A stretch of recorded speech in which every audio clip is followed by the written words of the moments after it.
hin hojjetin. Mul'achuu saalfatte irraayyuu dubbataa addamaan dubiratti mul'achuu mul'isi saalfachiise. Kun fotoodha waan ta'eef nyaara haddattee jette. Irraa dubbachuu fi biratti mul'achuun tokko miti Habiibti. Siigalee irraa dubbachuun waan biratti mul'achuu jibbitu tokko dubbachuullee irraa jibbi. Namni ijaan qofa yookiin qaamaan qofa miti ka waan badii dalagu arrabaan irra caalaan arrabaan namni arrabni lafee hin qabu lafee nama cabsadha. Yoo dandeette gorsi ati shamarra waan taateef jechuudha. Yoo dadhabde ammoo sanillee shamarran ta'e na gorsan dhageettu asirra waan siimu baangaalii dhiisii ijoollee mateen na ta dhiiraa ta oromootu ta isin hin jaalanne ta mallaqa isin gaafattu ta ammootuyyuu suuraa qaama qullaa suuraa kaasaa of ergaa isiniin jettu ta osoo nikaa isiniin hidhanne karaa haraamaatiin isinii fayyadamuuf deemtu dhiira akkanaa irraa dhaabadhaa jettee yeroo itti gorsitu. Waalaikum salaam ijoolleen teenya midhagsii deeman nama akkasii sanitti deeman namni nama keenyarraa yoo dhaabachuu hin dandeenye lammii hambaa irraa of qaba jedhee wanni nu gorsinuuf hin jiru dantaa jira ati qilatti haa tartu itti haa taphattu baangaaliif paakistaaniin akka barbaadde isii haa gootu qaamni ka jaraa wanni nu dakka dhageeffadha Habiibi mee dhageeffadha yeroo takka waa isin hima ammee waa isin gaafadha akkuma seera addunyaatti seera gaa'ila addunyaatitti keeyyannummaan dubartiin lammii biyya biraatitti hin heerumtuu jedhu jira. Mee kana naa hima. Injiru ila asirratti deebisa dhageeffadhu yoo itti heerumte biyya arabaa kanatti wali itti heerumti wal fuudhan maslaan asii waliin jiraatan jenne garuu gaafa isa duuka biyya galuuf kaatu isii yeroo dhayittee bakka basmaa geessaniitiniin safaraa geessanii yeroo bakka basmaa geessan maxaaratti hoyita bassamtu isin ka Itoophiyaatu rabbaa basmaan isa ka biyya isaa san Paakistaan illee ta'u Baangaal illee ta'u santu irratti ba'a isa duuka galuu hin dandeettu siigalee akkuma feestaala waan adda addaa kun itti fayyadamnee zubaala darbinu kana akkas jechuu warri zeegaa biyya biroo jaalatee jiru shamarran ta'en asumatti itti fayyadamanii asumatti akka godhanii asumatti itti caalaallee itti dhabatanii asumatti asanii biraatee makkuudha gara akka tuufa maqaan badullee isiidha malee uummata sanii miti abadan itti heerumuu hin dandeenye. Isiin akkas taateefi wannummaan namni jireenya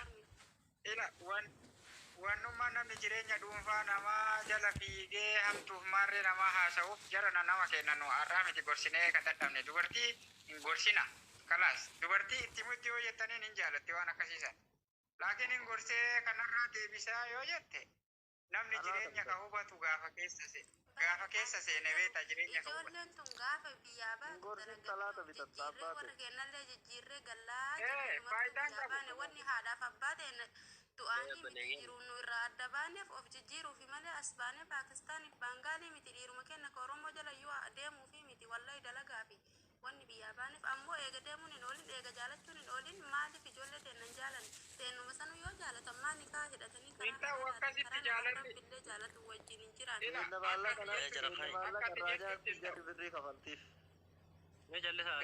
Akka ati jettutti maa ijoollee teennan jaalannee wanni jettu hin ta'u beekta illa dhageeffadhu. Maa ijoollee teennan jaalanne wanni jettu namni waan itti fakkaate jaalata. Nullee dhiironni illee waan nutti fakkaate jaalanna malee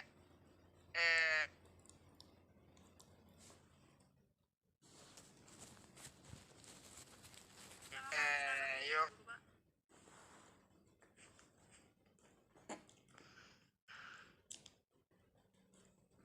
Kan ganjir.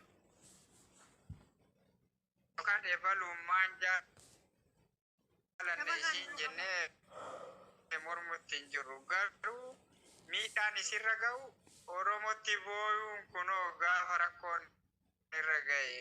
Anama fakkeenyaaf obboleettiin biyya rakkin akkanaa irra ga'e jalqaba.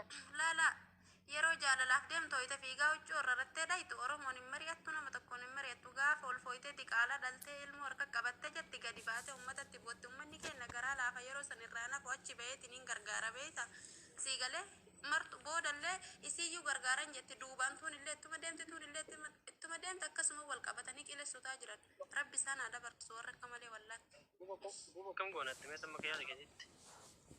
Ani walumaa gala warri osoo warri biyyaa ka tiktookii kana laalu taate abbootii mateen nata biyya hafte sanii yoo naan booda shamarran teessan biyyaan baasinaa achitti qorsoo akaadhaa wajjin jiraadhaa ijoolleen ufillee jijjiirutti hin jirtu isinillee jijjiirutti hin jirtu hojii biroo harkaa qabanii keessattuu gara Dubaayii kana ijoollee teessan erginaadhaan osoo isaan ka tiktookii kanatti as ba'an taate.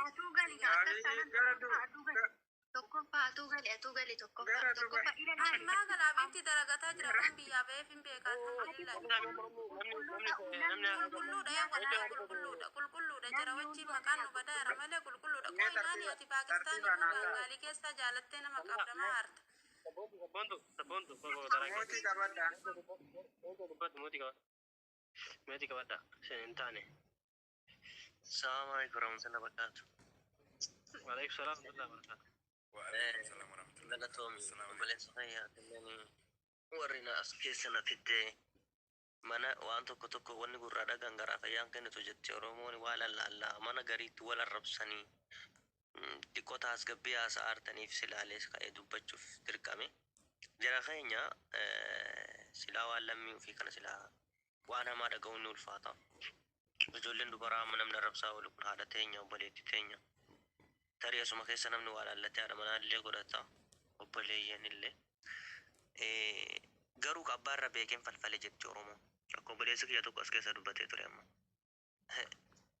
lammii biraatti illee akka amantii illee heerumuu illee hin dhoggine yoo bultii halaalaa ta'e warra amma yoomiyaa jiraachuuf yeroof walitti fayyadamu kana yoo hin taane jechuudha sanillee mirga akkuma mammaa kan kaase intalli kabaja qabdu ilmi kabaja qabu laallatee waan isaa ta'u takka keessaa fudhatee harka maratee laala fakkeenyaaf anaa fudhaa obboleessa keessa laalladhee ijoollee Oromoo keessaa waa fudhadhee harka maradhee taa'ee laalu jira bakka kabajaa dhufee isin waa dubbadhaa cadhisan laala namni marra haasa'u irraa guddate kun mallaqa barbaada dalagachaa oola kun beekumsa barbaada obboleeyyan kun hayyuu irra waa baruu barbaada ammayyaa kun sheekaaf qeensi raqamti waa baruu barbaada kun ilma kabajaa haasa'u irraa kabajaa baruu fedha kun kabajaan ganama dhalate waan ofii qabatanii yeroo adabatanii jiraatan malee yeroo nama gorsitee si dhaganii atosoo gorsite ani hin dhagahu ijoolleen miidiyaa tokko kanarraa amma jarana nama gad deebisanii kunoo abbaa Jifaarii fi jaarraa waan gochaa jiran argaa jirte mee mana hunda argitan caala hordoftan amma mana tokkotti ijoollee masikkoo mandoo keenya dhukkee walirraa kaasuu jiran wal arrabsan ni beektanis maqaa namoota soo kaaseen sodaadha waan ta'e maaliif namni nama dhiiga godhatee utuu qabaan rabbii nu dhufte osoo dhibamne osoo rakkanne saba kana geedhanii saba kana inni qabbaanii bu'an waan keessan dhiiraa shamarra obboleeyyan babbareeddoon kunniin qabadhaa jaarsa keessan hiriyaa gaarii qabadhaa abbaan fedhe baangaalii abbaan fedhe hindii abbaan fedhe nafxanyaa maaltu isin galcha ol guddadhaarra jireenya keessan uffataa itti kolbeetti seeqattanii bira dabartu gaarii argitan maashaallah si gammachiisa wanni gaarii hamaa argitus tuffatte addunyaadhaan moomaa gochuun dandeessu garaa naadhaa buraaburree waan ta'e nama yoo gorsite si arrabsan odoo itti miti obboleetti kiyya maatis si arga safuu aadaa osoo jette maal safuu maaliin ijoolleen kunniin uf beekanii waan kana hojjechaa jiran moo lammii bidhaa faana sila fedhima yerootti qabe moo sila jiru maardhaa biyya ormaa kana itti fakkaate laata jarri kun boru ilmoo godhachuu hedduu laata tarii nama lammii fiti deebuu laata moo biyya namaatti waliin galuu laata moo biyyuma kana faayidaa tokko wali arguu laata jettee isaanuma gaafiif dhiifta jechuudha maaliif sin galchuudha waan sin galchine keessan galin wanni jedhan waan akkasiiti waan nan galchine keessa galee allammii kee jedhee aaree fi yoo dubbadhe sila mujaan intala nama xiqqeessaa maaliif abbaan bar haala gaariin guddisee intala isaa kabajaan guddisee haftuu geettuu tana godhe abbaa barbaadde jaalattee harkaa shiftiti midhaan intala si yoo jaalatte obboleessi kee farii yoo jaalatte ijoollee meeqatu haadhaa fi abbaa diddee sheekaan ni kaana hidhi jettee osoo abbaa haati yoo obboleessi firaa fi xanni kaa hidhin nama jaalatte faana wareegama qabatte jechuudha kana si waa akka atadhessiif dubbattaa kan si garagalchuu dandeessa jechuudha mucaan talaa bakka dhaabbatu hin beektu tokko haala hojii waliin hojjetanitti walitti dhufti yookiin shaayii mana sanaa tura namicha baangaal maal jedhan kunneen yookiin hojii maaf walii gattoo ari'utti dhiyaatte yookiin ijoollee Oromoo safara sanan jiran ilmi namaa hundi dogoggoraadha jaalala moo jaamaadha maa kana gooteen jedhuunan garuu akkamitti lammii si warqii dhiiste lammii bidhaa faana ummata xiraa faana akkas akka ijoolleen maraatani yeroo ijoolleen miidiyaa kanarra oofaa turan argaa ture ani wanna akka obboleessa keessanii isin gorsu kabajaan na jalaa dhageeffattanii ulfaadhaa bakka garagaraatti akkasuma na dhageeffatu ijoolleen gaarii amma maareeman faa yeroo si biraa baanin argaa na kabajuun jaaladhas obboleettii ijoolleen adaba qabdan wal gorsa ani qulqulluu jettanii wayii jenna nu beeyna takka keessa turre beeyna nutis dogoggorrees argineerra haasofsifnee argineerra aballeessinee argineerra waan kaleessaa irraa jijjiirama argamaa jireenyi qaalaa'eera. Fudhu obboleessa kiyya intala Oromoo takka tasii taatu biyya jirtuun yoo dhugam namummaa qabaatti buusi qilleensarraa baala gime kamuu gadi buusi adabiiti jaartii tante asirra akka maraanne jiraachisi wajjin jireenya hawaasummaa kan uumaa rabbii jiraadhu waliin. Atiin shamarallee dhiira Oromoo tokko gabbuusi. Ijoollee jaarsa waaqqachaa hiriyaa waaqqachaa asirraa maraatu dadhabanii bara. Hin qabu jedhaata asirraa. Abdii kutan ijoollee asirraa abdii fuudhaaf heerummaa kunne jettee akka barbaadne goona akka barbaade ta'a waliin jettu argina miidiyaa kana irratti caalaa hordofu.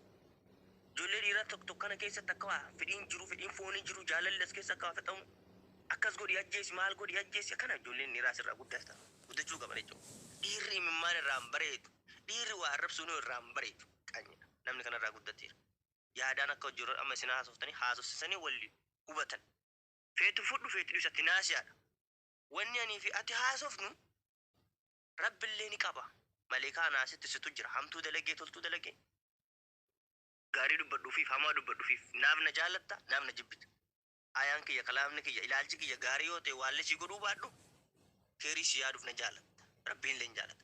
Ammoo hammeenyaat addunyaa kana facaasaa obboleessaaf obboleetti facaasaa deemtus akkasumas irra galmaa adeema jechuudha. Ati dabarfadhu.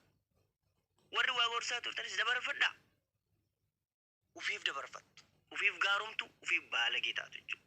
Ijoolleen asirraa baalagee ta'anii feesbuukiin nagaan lufee tokko tokko kanarra galanii qabrii keessa nama arrabsaa ganda nama arrabsaa beekaa ta'anii osoo afaan Oromoo barreessuu hin dandeenye osoo hin baratin miilaan biyyaa bahanii hiyyummaa akkas qotiyyoo tokkocha hiikee abbaan irraa gurgure bahanii heerumtee ba'an tabarnoota dhabdee ba'an nu barannee dhabnee nan ba'an fakkeenya.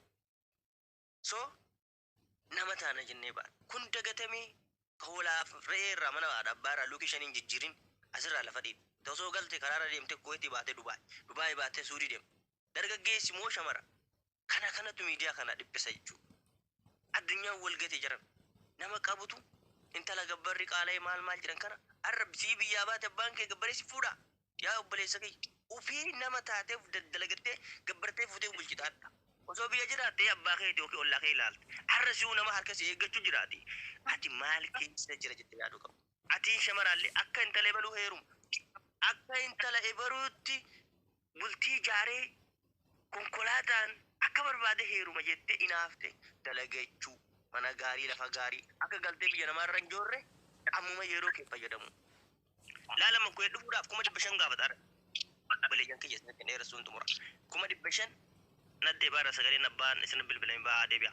500 biyya namaa baatee maal hojjetta yeroo kanatti obboleessa kiyya. Jireenya akkana maraatee haga yoom gabroomna haga yoom nama faan jechaa dhumna umrii dargaggummaa kana. Hay 500 biyya baatee maal hojjetta. Carraa biyya namaa jirtu kana maan fayyadamna yaa obboleessa kiyya obboleettii. Adda dalagadhu rakkadhu yaabo. Shintibeetii dhiqii hoolaa re'ee gaala maal jedhan kana hojjedhu sirraan ajaa'u mallaqa argadhu boruu mataa ol qabattee jiraachuu dandeessa. Hara galfii ati dabartu addunyaarra dhala kee duuba kee jirtu fayyadamu. Ilmoo qabaattu ilmoo kee. Yookiin haadhaa fi abbaa kee irraa baate sanii waa gootee gaafa dabarte jagnaati goota jechuudha. Kana namummaan kee. Intalli ebalu waan akkasii maatii hojjettee dabarte sin jiran. Du'uudhaaf murteessinee jijjiiramuudhaaf murteessinee ba'an. Honga'uu fi milkaa'uun qadara rabbii jechuudha. Kana namummaan yeroo kam nama akka keetii nama saqatee irraa haasaa oolta dargaggeessa roga qabu. Shamarri nama irraa haasaa oolta. Asi mana wal kiyya banadha. Nama arrabsaa akkas godha. Eenyu arsii bakka si buufate. Eenyu nama dhuunfaa bakka bu'e isin ufuu bakka hin buune. Anii fi atii fi an ashkara jechuudha. Qaxaarii nama jala hojjechaa hin jirre nama ta'uudha.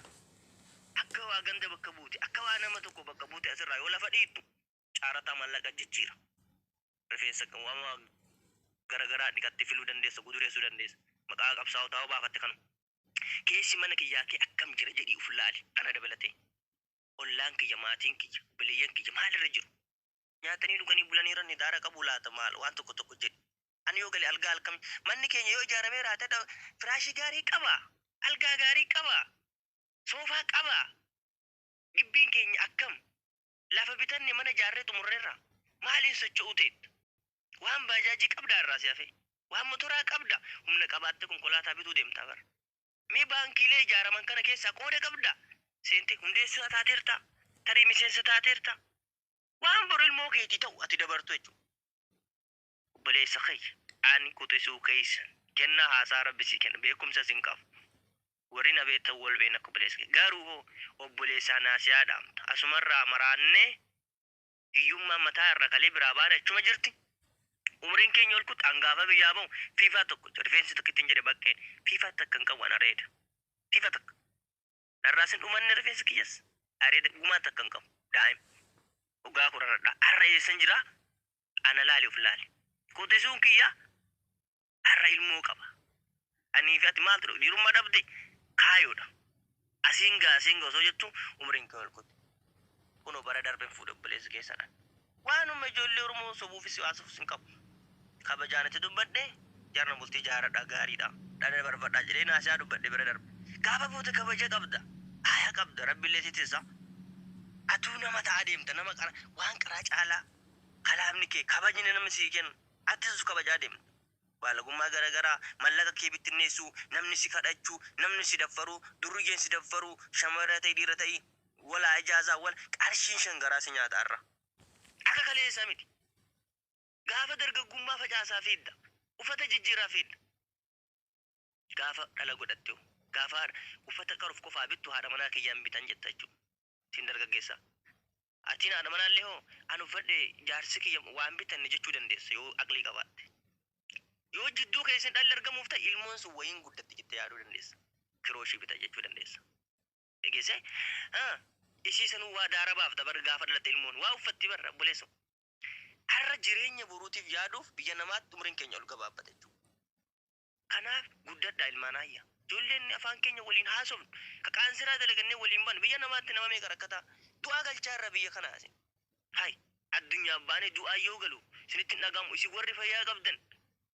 warri sammuun keessa yaaduu danda'u dhuga mentala namaa yoo taate aqlii qabaatte buusii dargaggeessa tokko karooga qabu jaalladhu bultii waliin ijaaradhu waliin offadhu tissiisa si haatissu amanii fi amaname kalee dogoggorree adda jijjiiramuudha yoo isin hin taane asumarraa lafa dhiinne boru shortaan nu butti biyya nu darbiti waan qabu kaareen qabu silkii ofiitu waan jijjiirratuun hin qabu waan gara biyyaa qeetti hin galin dhaquu hin qabu baankii keessaa waan qabu suudaaniidhaan yemeniidhaan asiin suudii deebuu deema fuunuu rorrefamee liibiyaatti mamaa jira qullaa kun asiin kuweetti meeqaan jirti jedhee kaaree gara qabu sana gurguree deema akkanatti osoo deemu dhalan godhatu bultiin godhatu qeen taa'u umriin isaa kutti bultii sana osoo ijaarre karaa irratti hafa booda kuulii guruu deema isin illee osuma jidduu tanatti deemtu yookiin akkuma ijoollee amma diqaalaa mandara amma biyya namaa irratti waan dhalatteef hin beekne waliin rakkatan kana gochi gootee dabarte jechuudha har'a yoo waa buufatte ammoo dhufeesii heeruma dhiirruyyuu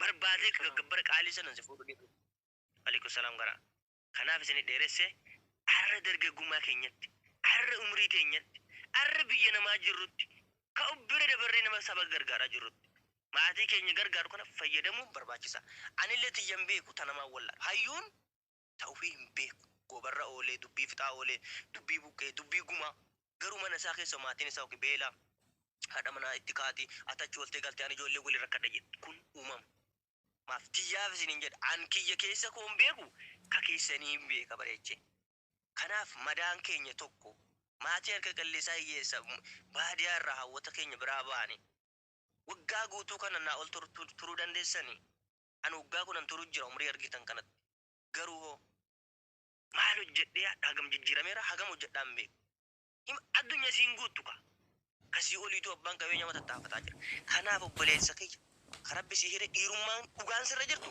bultii jaare kasii miyyate waliin jiraadhu ilmoos argadhu darbe addunyaarra waan namni godhutti aman mallaqa argachuu dhibamuu rakkachuu argachuu dhabuu barachuu eenyu gadi ati namni fayyaa guutuu qabu namni hojjechuu danda'u kaada dhagaa sochoosuu dandeessu ka biyya kana jijjiira jedhan si baradhu ka baratuu dandeessu online irra yuunivarsiitii barataa jira namni bara ammayyaa kanatti nama irraa naasainaa guddadhaa isin jaalladha tuffadhaa adda nuti warra yuunivarsiitii baratu caalla biyya namaatti rakkoo arginee roorroo arginee dheeba arginee beela arginee katuma mejjiraa bara dhiirri kunoo dhiirri liibiyaa garafamaa jira bileeyyan geessanii mallaqa abbayin namataa jedhe kana isii rabbi fayyaa kenne bakka rahaa jirta waan dalagdee argattu duniyaatti halaala dalagadhu rabbi si guddisa borummaa maakta teessii haadha manaa kee gaarii ilmoo ta'e gaarii mana gaarii teessee of jettee firaashii gaarii irra boqochuu dandeessa. Har'a yoo yeroo keetiif umrii kana fayyadamin oore isuma dura jedhe karaa irraa sana argite gabra namaa biyya namaan nama faan jennee biyya gallee illee abbaa qabeenyaa jennee nama jala deemna. Hay hin jirtu. An biyyaa ba'e ilmoon xiyyaatee biyyaa baati hin jirtu. Haadhi manaa kan kee boru kaatarii fi Dubaay erguu deemta.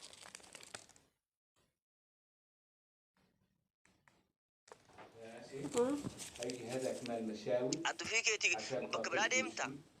Dabarsii dhala kee boruutiif ati yoo dabartellee bira Older. Rabbi sinaa gargaaru warra nama arrabsuu fi warra baangaalee hindi dhiisa abbaan fedhe waan fedhaata ufiif jiraata. Siif namni jiraatu hin jiru. Tari obbulummaa, oromummaa, arsooma, namooma walii qaba. Sabooma afaan tokko haasa'u. Kanaaf naasiyaa walii dabarsina jiraadha.